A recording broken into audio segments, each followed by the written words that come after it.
우리 함께 말씀 찾도록 하겠습니다. 오늘 보신 말씀은 창세기 50장 15절에서 21절 말씀입니다. 창세기 50장 15절에서 21절입니다. 구약 80페이지에 있습니다. 창세기 50장 15절에서 21절 말씀입니다. 제가 읽도록 하겠습니다. 요셉의 형제들이 그들의 아버지가 죽었음을 보고 말하되 요셉이 혹시 우리를 미워하여 우리가 그에게 행한 모든 악을 다 갚지나 아니할까 하고 요셉에게 말을 전하여 이르되 당신의 아버지가 돌아가시기 전에 명령하여 이르시기를 너희니 같이 요셉에게 이르라 내 형들이 내게 악을 행하였을지라도 이제 바라건대 그들의 허물과 죄를 용서하라 하셨나니 당신 아버지 하나님의 종들인 우리 죄를 이제 용서하소서 하매 요셉이 그들이 그에게 하는 말을 들을 때 울었더라. 그의 형들이 또 친히 와서 요셉 앞에 엎드려 이르되 우리는 당신의 종들이니이다. 요셉이 그들에게 이르되 두려워하지 마소서 내가 하나님을 대신하리이까 당신들은 나를 해하려 하였으나 하나님이 그것을 선으로 바꾸사 오늘과 같이 많은 백성의 생명을 구원하게 하시려 하셨나니 당신들은 두려워하지 마소서 내가 당신들과 당신들의 자녀를 기르리이다 하고 그들을 간곡한 말로 위로하였더라. 아멘. 오늘 말씀의 주제는 하나님의 사랑으로 용서하라라는 주제입니다. 하나님 은혜로 살아왔던 요셉은 여러 테스트를 통하여서 형들의 마음을 다시 한번 확인하고 아버지와 형들과 애굽에서 같이 살아가게 되어집니다. 그리고 그 해도 벌써 17년이라는 세월이 지나갔죠. 요셉과 형은 화해를 했지만 그래도 한편으로 형들은 이러한 생각을 가지고 있었습니다. 혹시나 요셉이 아버지가 계시기 때문에 참고 있는 거 아닐까? 혹시라도 아버지가 없으시면 우리를 죽일 수도 있지 않을까라는 그런 두려움과 의심들을 가지고 살았습니다. 그러던 어느 날 아버지인 야곱이 죽게 되어지죠. 본문 15절 말씀입니다. 요셉의 형제들이 그 아비가 죽었음을 보고 말하되 요셉이 혹시 우리를 미워하여 우리가 그에게 행한 모든 악을 다 갚지나 아니할까 하고 아버지가 죽자 형들은 이제 요셉의 눈치를 보기 시작합니다. 혹시라도 요셉이 아직도 우리를 미워해서 아버지가 없기 때문에 우리를 쫓아내거나 죽이면 어떡하지? 라는 그런 생각을 가지고 있는 것이죠. 형들이 요셉을 판 지도 벌써 21년이라는 세월이 지나갔습니다. 그런데 아직 그때에 대한 후회와 두려움들을 형들은 가지고 있었습니다. 16절 말씀에 보시면 이렇게 말씀합니다. 요셉에게 말을 전하여 가로되 당신의 아버지가 돌아가시기 전에 명하여 이르시기를. 형들이 요셉에게 지금 말을 전하는데 여러분 어떻게 전한다라고 말씀하고 있습니까? 직접적으로 아니라 간접적으로 전하고 있는 것을 볼 수가 있습니다. 그 이유는 요셉을 두려워했기 때문입니다. 그리고 말할 때 우리의 아버지가 아니라 당신의 아버지라고 그렇게 표현하고 있는데요. 요셉과 형들은 한 가족이고 한 형제입니다. 그런데 형들에게 있어서는 이 요셉은 두려운 대상이었기 때문에 말을 놓지 못하고 높임말을 하면서 요셉을 높이 그렇게 칭하고 있는 것을 볼 수 있는 것이죠. 그렇다면 여러분 과연 다른 사람을 통하여 형들은 요셉에게 어떤 말을 전했을까요? 먼저 지금 상황을 생각해보면 형들은 요셉이 자기들을 그냥 두는 이유가 아버지 때문이라고 생각하고 있습니다. 그리고 지금은 그 아버지가 없는 상황이죠. 17절 말씀입니다. 너희 같이 요셉에게 이르라 내 형들이 내게 악을 행하였을지라도 이제 바라건대 그 허물과 죄를 용서하라 하셨다 하셨나니 당신의 아버지 하나님의 종들의 죄를 이제 용서소서 하며 요셉이 그 말을 들을 때에 울었더라. 형들은 요셉에게 용서를 구하고 있는데요. 아버지가 했던 말들을 그대로 하고 있습니다. 아버지께서 이제 용서하라 하였으니 이제 우리 형제들을 용서하여 주시옵소서라고 그렇게 말하고 있는 것이죠. 하지만 요셉은 이미 형들을 진심으로 용서했습니다. 하지만 형들은 아직 이 요셉을 잘 알지 못했던 것이죠.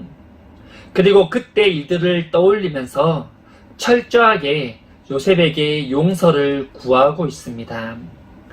요셉은 아직도 형들이 자기를 믿지 못하고 두려워하고 있다는 그 마음을 알고 눈물을 흘리게 되어집니다. 18절 말씀입니다. 그 형들이 또 친히 와서 요셉의 앞에 엎드려 이르되 우리는 당신의 종이니이다. 이제는 대신 전하는 게 아니라 형들이 직접 요셉 앞에 나오게 됩니다. 형들이 요셉 앞에 와서 이제 자기들은 형이 아니라 요셉의 종이라고 말하고 있는 것이죠. 철저하게 요셉에게 복종하고 자기들의 그 죄를 용서받겠다라는 것입니다. 정말 요셉이 꿈꾸었던 그 두 가지의 꿈대로 형들과 가족들이 다 요셉 앞에 머리를 숙였습니다. 그리고 지금 형들은 이제 평생 요셉의 종으로 살겠다라고 그렇게 말하고 있는 것이죠. 요셉 입장에서 보면 여러분, 복수를 성공한 거 아니겠습니까? 자기를 그렇게 싫어하고 괴롭히고 심지어 팔아서 자기의 인생을 망가뜨린 그 형들을 지금 괴롭히고 그 형들의 인생을 망가뜨릴 수 있는 기회입니다. 평생 그 형들을, 그 미워하는 형들을 종으로 부려먹을 수 있는 그런 기회가 찾아온 것이죠. 그런데 여러분, 요셉은 이렇게 말합니다. 19절입니다. 요셉이 그들에게 이르되 두려워하지 마소서, 내가 하나님을 대신하리이까. 요셉은 여러분, 두려움에 지금 벌벌 떨고 있는 형들을 향하여서 먼저 달래고 있습니다. 그리고 이렇게 말합니다. 형들이여, 내가 어떻게 하나님을 대신하겠습니까? 본인은 이에 대해서 더 이상 말하지 않겠다라는 것입니다. 벌을 주시거나 심판하는 것은 자기의 권한이 아니라 하나님의 주권이고 하나님의 권한이기 때문이라고 말하는 것이죠.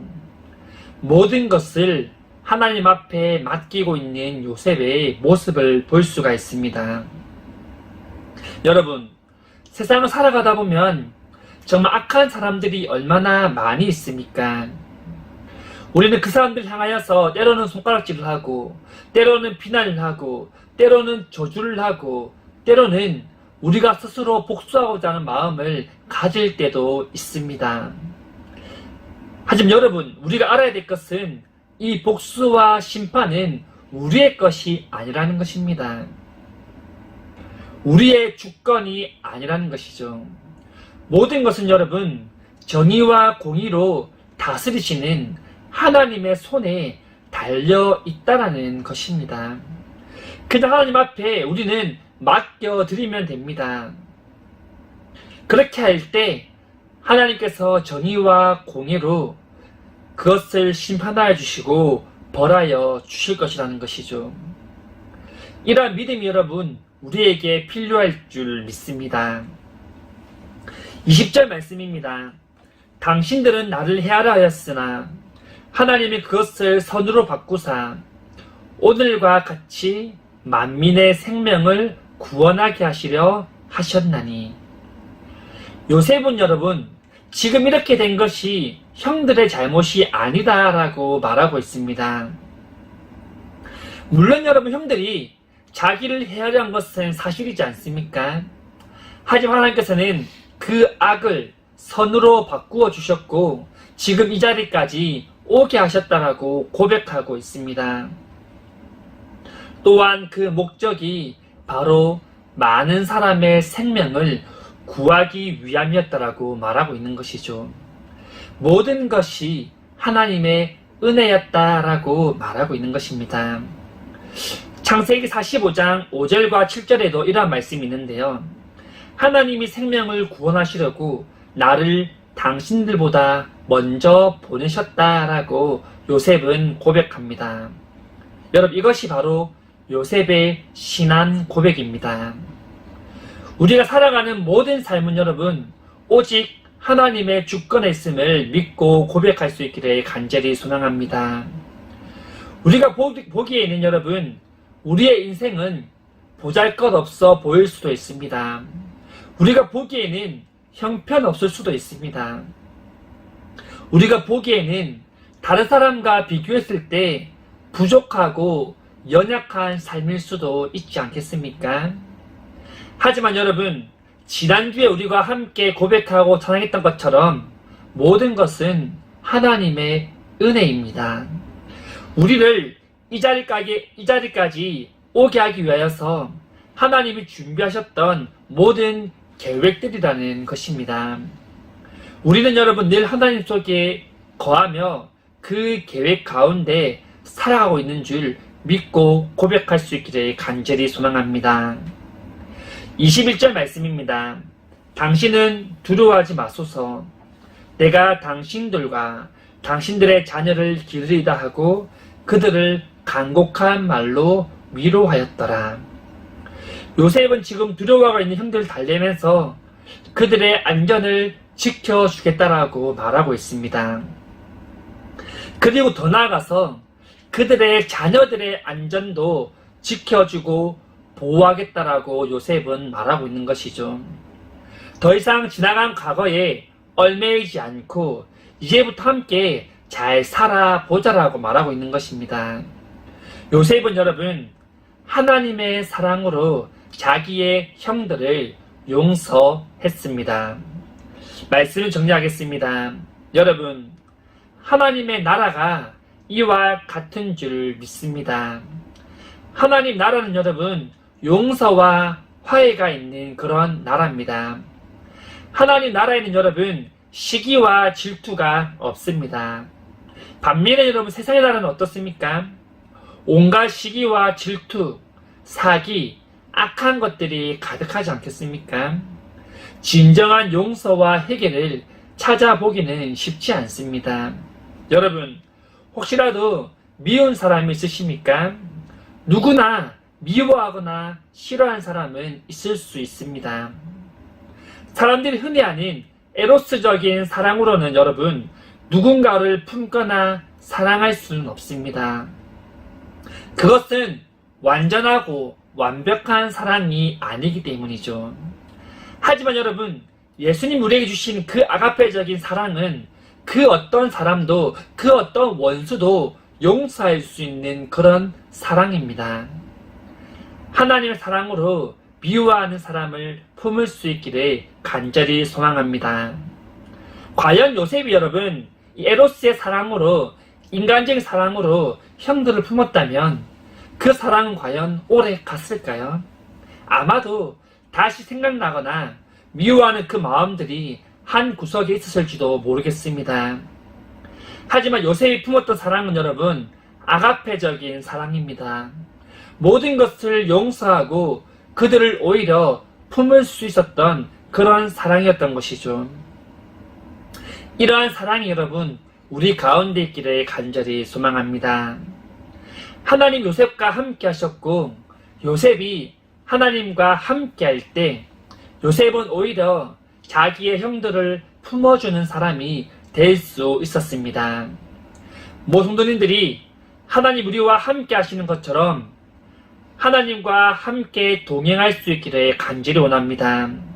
또한 누군가를 미워하고 멀리하기보다는 먼저 다가가고 하나님의 사랑으로 품고 용서하고 그 사람 위해 기도하는 자리가 나아갈 수 있는 성도님 될 수 있기를 간절히 소망합니다.